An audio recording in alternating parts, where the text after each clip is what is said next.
ನಮಸ್ಕಾರ ವೀಕ್ಷಕರೇ, lab doctor ಚಾನೆಲ್ಗೆ ಸ್ವಾಗತ. If you are new to the channel ಅನ್ನು ಪ್ಲೀಸ್ ಲೈಕ್ ಮಾಡಿ, ಶೇರ್ ಮಾಡಿ ಮತ್ತು ಸಬ್ಸ್ಕ್ರೈಬ್ ಮಾಡಿ. ನಾವು ನಮ್ಮ ಹಿಂದಿನ ವಿಡಿಯೋಸಲ್ಲಿ ಈ ಸಿಫಿಲಿಸ್ ಅನ್ನುವಂಥ ಲೈಂಗಿಕವಾಗಿ ಹರಡುವಂತಹ ರೋಗ ಹೇಗೆ ಸ್ಪ್ರೆಡ್ ಆಗತ್ತೆ, ಹೇಗೆ ಟ್ರಾನ್ಸ್ಮಿಟ್ ಆಗತ್ತೆ, ಒಬ್ಬರಿಂದ ಒಬ್ಬರಿಗೆ ಹೇಗೆ ಹರಡುತ್ತೆ, ಇದರ ಬಗ್ಗೆ ತಿಳ್ಕೊಂಡಿದ್ವಿ. ಇವತ್ತಿನ ವಿಡಿಯೋದಲ್ಲಿ ನಾವು ಈ ಸಿಫಿಲಿಸ್ ರೋಗದಲ್ಲಿ ಏನು ರೋಗ ಲಕ್ಷಣಗಳಿರುತ್ತೆ, ಇದಕ್ಕೆ ಟ್ರೀಟ್ಮೆಂಟ್ ಇದೆಯಾ, ಇದರ ಬಗ್ಗೆ ತಿಳ್ಕೊಳ್ಳೋಣ. ಸೊ ಸಿಫಿಲಿಸ್ ಅನ್ನೋದು ನೀವು ಟ್ರೀಟ್ಮೆಂಟ್ ತೆಗೆದುಕೊಳ್ಳದೆ ಇದ್ರೆ 4 ಸ್ಟೇಜಸ್ ಅಲ್ಲಿ ಪಾಸ್ ಆಗತ್ತೆ. Primary syphilis, secondary syphilis, latent syphilis and tertiary syphilis. Primary stage of syphilis ಅಲ್ಲಿ ಈ ತರ ಹುಣ್ಣುಗಳು ಅಥವಾ ಅಲ್ಸರ್ಸ್ ಅಥವಾ ಶಾಂಕರ್ ಅಂತ ನಾವು ಏನ್ ಹೇಳ್ತಾ ಇರ್ತೇವೆ ಅದು ಬರುತ್ತೆ. ಸೊ ಇದು ಯೂಶುವಲಿ ಈ ತರ ರೌಂಡ್ ಆಗಿರುತ್ತೆ, ಫರ್ಮ್ ಆಗಿ ಇರುತ್ತೆ ಮತ್ತು ಇದಕ್ಕೆ ಏನು ಪೇನ್ ಇರೋದಿಲ್ಲ, ತುರ್ಕೆ ಸಹ ಬರ್ತಾ ಇರೋದಿಲ್ಲ. ಯಾವ ಜಾಗದಿಂದ ನೀವು ಸೆಕ್ಸ್ ಮಾಡಿದ್ದೀರಾ ಆ ಜಾಗದಲ್ಲಿ ಇದು ಆಗ್ತಾ ಇರುತ್ತೆ.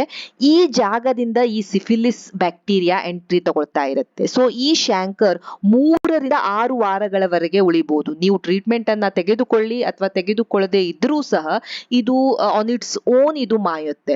ಸೊ ಬಹಳಷ್ಟು ಸಲ ಇದು ಪೇನ್ ಇರದೇ ಇರುವಂತಹ ರೀಸನ್ ಇಂದ ಈ ಲೀಷನ್ ಅನ್ನ, ಈ ಅಲ್ಸರ್ ಅನ್ನ ಜನ ನೋಟಿಸ್ ಮಾಡದೇ ಇರಬಹುದು. ಅಂಡ್ ಇದಕ್ಕೆ ಈ ಸ್ಟೇಜ್ ಅಲ್ಲಿ ಟ್ರೀಟ್ಮೆಂಟ್ ಅನ್ನ ತೆಗೆದುಕೊಳ್ಳದೆ ಇದ್ರೆ ಅದು ನೆಕ್ಸ್ಟ್ ಸ್ಟೇಜ್ ಸೆಕೆಂಡರಿ ಸಿಫಿಲಿಸ್ ಗೆ ಹೋಗುತ್ತೆ. ಸೊ ಸೆಕೆಂಡರಿ ಸಿಫಿಲಿಸ್ ಅಲ್ಲಿ ಏನಾಗುತ್ತೆ, ಈ ತರ ರ್ಯಾಷಸ್ ಇರ್ತವೆ. ಸ್ಕಿನ್ ರ್ಯಾಷಸ್ ಇರಬಹುದು, ಮ್ಯೂಕಸ್ ಮೆಂಬ್ರೇನ್ ರ್ಯಾಷಸ್ ಇರಬಹುದು. ಅಂದ್ರೆ ನಿಮ್ಮ ಬಾಯಿ ಒಳಗೆ, ಯೋನಿಯ ಒಳಗೆ, ಗುದದ್ವಾರದ ಒಳಗೆಲ್ಲ ಈ ತರ ರ್ಯಾಷಸ್ ಇರ್ತಾ ಇರ್ತವೆ. ಸೊ ಈ ರ್ಯಾಷಸ್ ಏನಿರ್ತವೆ ಇದಕ್ಕೆ ಏನು ಇಚ್ಚಿಂಗ್ ಇರೋದಿಲ್ಲ, ತುರ್ಕೆ ಇರೋದಿಲ್ಲ, ನೋ ಇರೋದಿಲ್ಲ. ಈ ತರ ರೆಡಿಶ್ ಬ್ರೌನಿಶ್ ಈ ತರ ರ್ಯಾಷಸ್ ಇರ್ತಾ ಇರ್ತವೆ.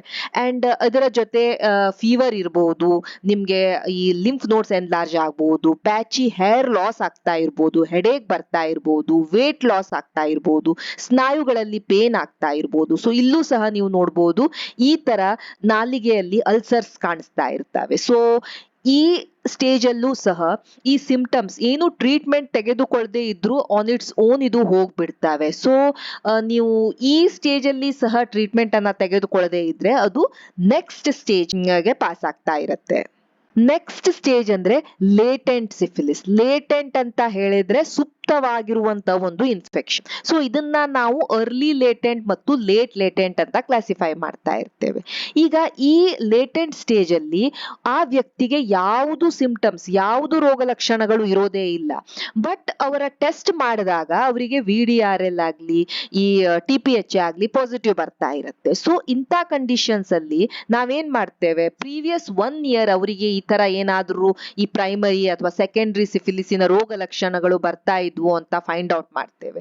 ಸಪೋಸ್ ಅದು ವಿತಿನ್ 1 ಇಯರ್ ಬಂದಿತ್ತು ಅಂದಾಗ ನಾವು ಅವ್ರನ್ನ ಅರ್ಲಿ ಲೇಟೆಂಟ್ ಅಂತ ಹೇಳ್ತಾ ಇರ್ತೇವೆ. ಸಪೋಸ್ ಅದು ನಮ್ಗೆ ಗೊತ್ತೇ ಆಗ್ಲಿಲ್ಲ ಅದು ಯಾವಾಗ ಬಂದಿತ್ತು ಅಥವಾ ಅದು ಮೋರ್ ದೆನ್ 1 ಇಯರ್ ಆಗಿ ಹೋಗಿದೆ ಅಂದಾಗ ನಾವು ಅದನ್ನ ಲೇಟ್ ಲೇಟೆಂಟ್ ಸಿಫಿಲಿಸ್ ಅಂತ ಹೇಳ್ತಾ ಇರ್ತೇವೆ. ಈಗ ಲಾಸ್ಟ್ ಸ್ಟೇಜ್ ಆಫ್ ಸಿಫಿಲಿಸ್ ಅಂದ್ರೆ tertiary stage of syphilis.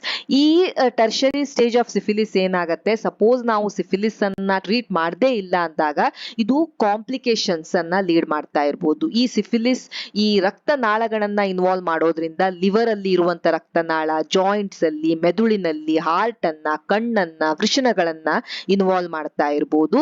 And ಈ ಆರ್ಗನ್ಸ್ ಅನ್ನ ಡ್ಯಾಮೇಜ್ ಮಾಡ್ತಾ ಇರ್ಬೋದು.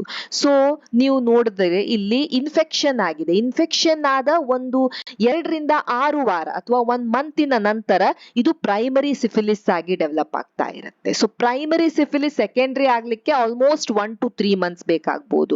And secondary syphilis will turn to latent syphilis again in 1 to 3 months. ಈ ಲೇಟೆಂಟ್ ಸಿಫಿಲಿಸ್, ಸುಪ್ತವಾಗಿರುವ ಸಿಫಿಲಿಸ್ ಏನಿದೆ, 70% ಆಫ್ ದ ಕೇಸಸ್ ಅಲ್ಲಿ ಲೈಫ್ ಟೈಮ್ ಲೇಟೆನ್ಸಿ, ಆದ್ರೆ ಏನು ಸಿಂಪ್ಟಮ್ಸ್ ಏನು ಇಲ್ಲದೆ ಅದೇ ತರ ಲೇಟೆಂಟ್ ಸುಪ್ತವಾಗಿಯೇ ಇರ್ಬಿಡಬಹುದು. ಬಟ್ 30% ಆಫ್ ದ ಕೇಸಸ್ ಅಲ್ಲಿ ಇದು ಟರ್ಷರಿ ಸಿಫಿಲಿಸ್ ಆಗಿ ಲೀಡ್ ಆಗ್ಬಹುದು. ಸೊ ಸಿಫಿಲಿಸ್ಗೆ ಕ್ಯೂರ್ ಇದೆಯಾ? ಎಸ್, ಸಿಫಿಲಿಸ್ ಅನ್ನ ನಾವು ಕ್ಯೂರ್ ಮಾಡಬಹುದು. ಅಂಡ್ ಇದಕ್ಕೆ ಇರುವಂತ ಒಂದು ರಾಮಬಾಣ ಅಂದ್ರೆ ಪೆನ್ಸಿಲಿನ್ ಇಂಜೆಕ್ಷನ್.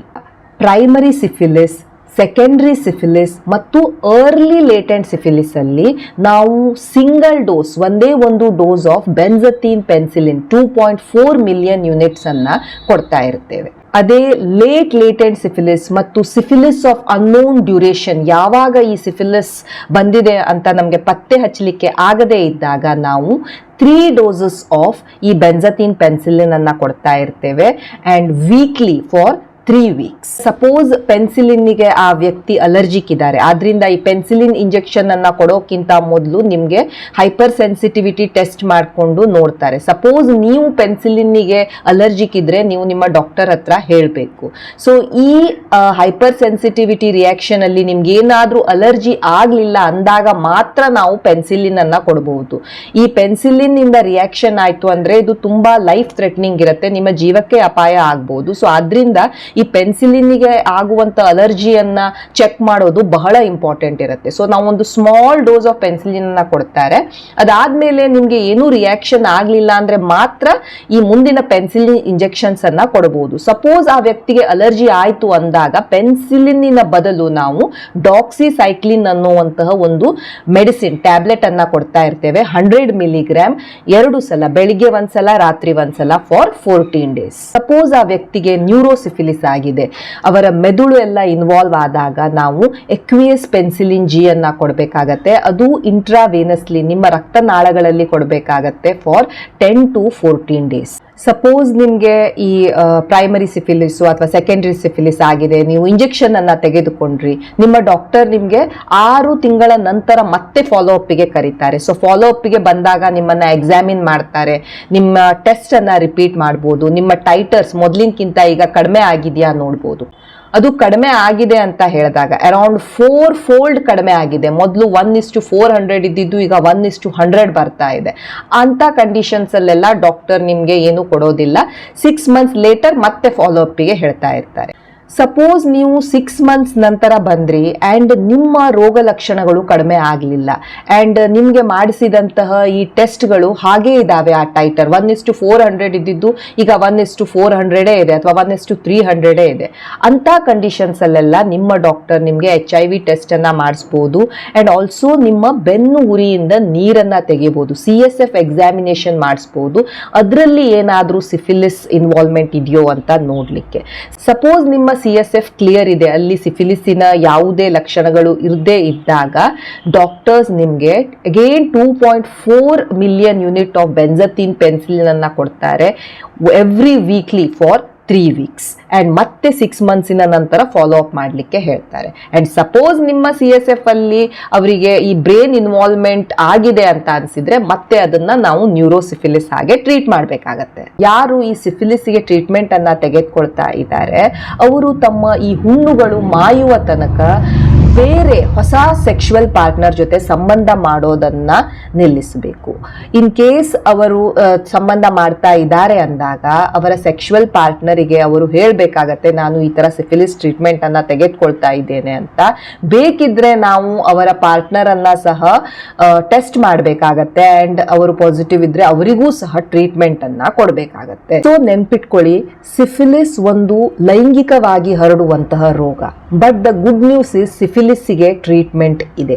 ಸಪೋಸ್ ನೀವು ಸಿಫಿಲಿಸ್ ಪಾಸಿಟಿವ್ ಇದ್ದೀರಿ ಅಂಡ್ ನೀವು ಟ್ರೀಟ್ಮೆಂಟ್ ತೆಗೆದುಕೊಳ್ಳಿಲ್ಲ ಅಂದ್ರೆ ಇದು ಬಹಳಷ್ಟು ಕಾಂಪ್ಲಿಕೇಶನ್ಸ್ಗೆ ಲೀಡ್ ಮಾಡುತ್ತೆ. ಆದ್ರಿಂದ ನೀವು ಸಪೋಸ್ ಒಂದು ಈ ಅಸುರಕ್ಷಿತ ಲೈಂಗಿಕ ಸಂಬಂಧವನ್ನ ಮಾಡಿದಾಗ ನೀವು ಇಟ್ ಈಸ್ ಆಲ್ವೇಸ್ ಬೆಟರ್ ಈ ಸೆಕ್ಷುವಲಿ ಟ್ರಾನ್ಸ್ಮಿಟೆಡ್ ಡಿಸೀಸ್ ಲೈಂಗಿಕವಾಗಿ ಹರಡುವಂತ ರೋಗಗಳಿಗೆ ಸ್ಕ್ರೀನ್ ಮಾಡಿಸ್ಕೊಳ್ಬೇಕು. ಬಿಕಾಸ್ ಇದು ಒಂದೇ ಮೆಥಡ್ ಇಂದ ನಾವು ಇವುಗಳನ್ನೆಲ್ಲ ಪತ್ತೆ ಹಚ್ಚಬಹುದು. Thank you so much for watching the video. Please like, share and subscribe the channel. Thank you.